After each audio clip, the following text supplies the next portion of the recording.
Hi friends, welcome to Kavitha's kitchen. ఈరోజు వీడియోలో వడపప్పు పానకం ఎలా తయారు చేసుకోవాలో చూద్దాం. ఈ పానకాన్ని వేసవి కాలంలో తరచూ తీసుకుంటే మంచిది. అలాగే ఉపవాసం ఉన్న సమయంలో కూడా పానకం తీసుకోవచ్చు. ముందుగా ఇక్కడ దీనికి కావాల్సిన పదార్థాలు: బెల్లం తురుము, యాలకుల పొడి, 7 నుంచి 8 వరకు మిరియాలు, ఒక 3 వరకు యాలకులను తీసుకోవాలి. బెల్లాన్ని సన్నగా తరిగి పెట్టుకోవాలి. వడపప్పు చేసుకోవడానికి ఒక 2 టేబుల్ స్పూన్ల పెసరపప్పును తీసుకున్నాను. తర్వాత బెల్లాన్ని సన్నగా తురిమి పక్కన పెట్టుకోవాలి. ఒక మట్టి పాత్రను తీసుకొని అందులోకి 1 గ్లాస్ వాటర్ మంచినీళ్ళని తీసుకోవాలి. ఇప్పుడు ఇందులోకి అరకప్పు తురిమిన బెల్లాన్ని తీసుకోవాలి.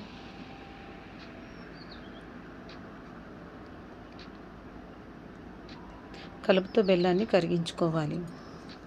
ఒక్కొక్క ప్రాంతంలో పానకాన్ని ఒక్కొక్క విధంగా తయారు చేస్తారండి. ఈ పానకాన్ని తీసుకోవడం వల్ల శరీరానికి చలువ చేస్తుంది. చైత్రశుద్ధ నవమి రోజు పునర్వసు నక్షత్రంలో శ్రీరాముల వారు జన్మించారు. శ్రీరామనవమి రోజు రామనామాన్ని జపిస్తే విశేష ఫలితం ఉంటుంది. ఒక 7 నుంచి 8 వరకు మిరియాలను, 3 యాలకులను తీసుకుని పౌడర్లో చేసుకోవాలి. ఈ చైత్రమాసంలో చక్కగా బెల్లాన్ని తురిమి ఈ పానకాన్ని తయారు చేసి ఎవరికైనా సాయంకాలం పూట తాగడానికి ఇస్తే విశేష ఫలితం లభిస్తుంది. పూర్వజన్మలో మంచినీళ్ళు ఇవ్వని పాపం ఉందనుకోండి, ఆ పాపం పోతుందని పెద్దలు అంటారు. ఈ చైత్ర వైశాఖ మాసాల్లో పానక నివేదన చేసి ఎవరికైనా వినిమయం చేస్తే ఉన్న పాపాలు పోతాయని పెద్దలు అంటారు. వారి కోరికలు తీరుతాయంటారు.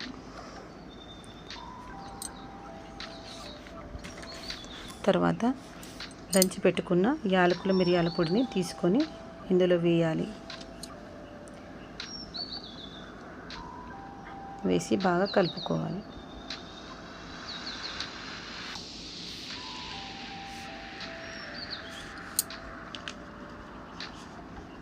ఈ పానకం చేసేటప్పుడు కొందరు శొంఠి పొడి, 1 స్పూన్ నిమ్మరసం, చిటికెడు ఉప్పును కూడా వేస్తారు. ఇందులో రుచి కొరకు పచ్చకర్పూరం కూడా యాడ్ చేస్తారు.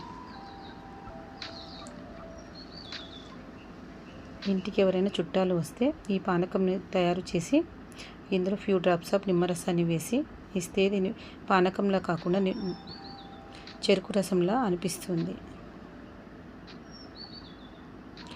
వడపప్పును తీసుకొని 2 టేబుల్ స్పూన్ల వడపప్పును తీసుకొని అందులో మునిగేంత వరకు వాటర్ పోసి ఒక పావు గంట సేపు నాననివ్వాలి.